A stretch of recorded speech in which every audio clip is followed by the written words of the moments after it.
खबर छत्तीसगढ़ से। रायपुर में 12 कांग्रेस नेताओं पर एफआईआर दर्ज की गई है। पुलिस पर पत्थर, बोतल और जूते फेंकने के आरोपों में कांग्रेस के 12 नेताओं के खिलाफ केस दर्ज हुआ। पुलिस पर पथराव हुआ था, जिसमें 16 पुलिसकर्मी घायल हो गए। बीजेपी कांग्रेस प्रदर्शन के दौरान जमकर बवाल बचा था।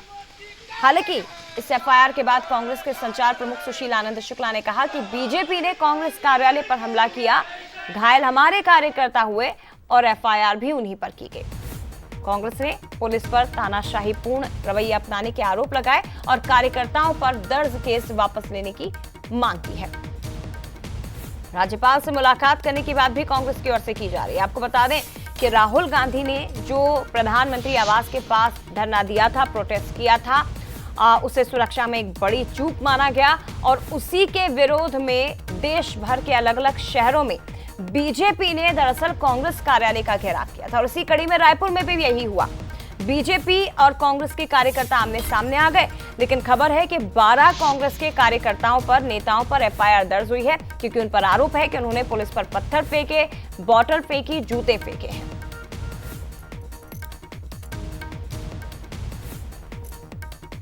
कल पूरी सरकार के इशारे पे, बल्कि पूरी सरकार के साथ भारतीय जनता पार्टी के लोगों ने कांग्रेस कार्यालय पे हमला बोला। कांग्रेस कार्यकर्ताओं के ऊपर पत्थर फेंके गए, घायल हमारे कार्यकर्ता हुए और रिपोर्ट भी हमारे कार्यकर्ताओं के खिलाफ लिखी गई है। हमारे जिन कार्यकर्ताओं के खिलाफ झूठे मुकदमे दर्ज किए गए हैं, उनको तत्काल वापस लिया जाना चाहिए। पुलिस का यह चरित्र बताता है कि छत्तीसगढ़ की पुलिस अब भारतीय जनता पार्टी की अनुषांगिक संगठन बन चुकी है। कांग्रेस पार्टी इसको बर्दाश्त नहीं करेगी। हम राज्यपाल के पास जाएंगे, गुहार लगाएंगे।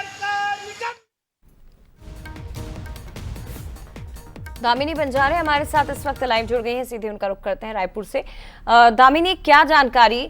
बीजेपी और कांग्रेस के कार्यकर्ता आमने सामने हुए थे, लेकिन क्योंकि कांग्रेस के कार्यकर्ताओं पर एफआईआर दर्ज हुई है तो जाहिर तौर पर कांग्रेस को बोलने का मौका मिला है और आरोप सरकार पर भी लग रहे हैं, पुलिस पर भी लग रहे हैं।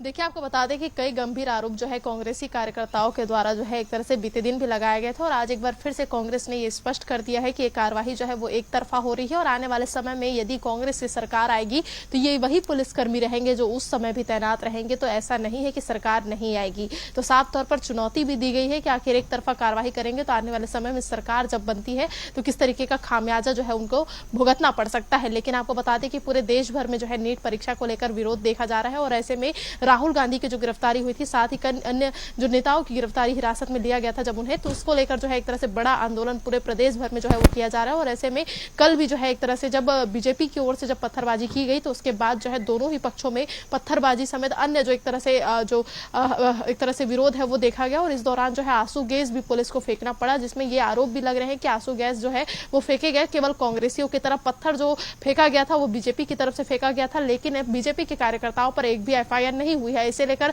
अरुण साव का भी बड़ा बयान सामने आया। उन्होंने साफ तौर पर कहा यदि इस तरीके का विद्रोह करेंगे, इस तरीके का विरोध करेंगे तो एफआईआर तो होनी जो है वो तय और तमाम बातें उन्होंने कही है। लेकिन आप बता दें कि इसे लेकर पूरे प्रदेश में सियासत तेज हो चुकी है और एक तरफा कार्रवाई को लेकर अब राज्यपाल के पास जाकर जो है ज्ञापन सौंपने और न्याय की मांग करने की गुहार भी कांग्रेस पार्टी लगाने का जो बात है वो कहते नजर आ रही है। अब देखने वाली बात यह है कि जो 12 कार्यकर्ताओं के खिलाफ पुलिस ने एफआईआर दर्ज की है, किस प्रकार से आने वाले समय में इस मामले पर पूरी सियासत तेज होती है और कांग्रेस जो है इसे लेकर और क्या कुछ आने वाले समय में प्रदर्शन करते नजर आती है। जी, बहुत धन्यवाद आपका दामिनी, तमाम जानकारी हम तक पहुंचाने के लिए। लेकिन सियासत इस मुद्दे पर आगे और भी बढ़ने वाली है।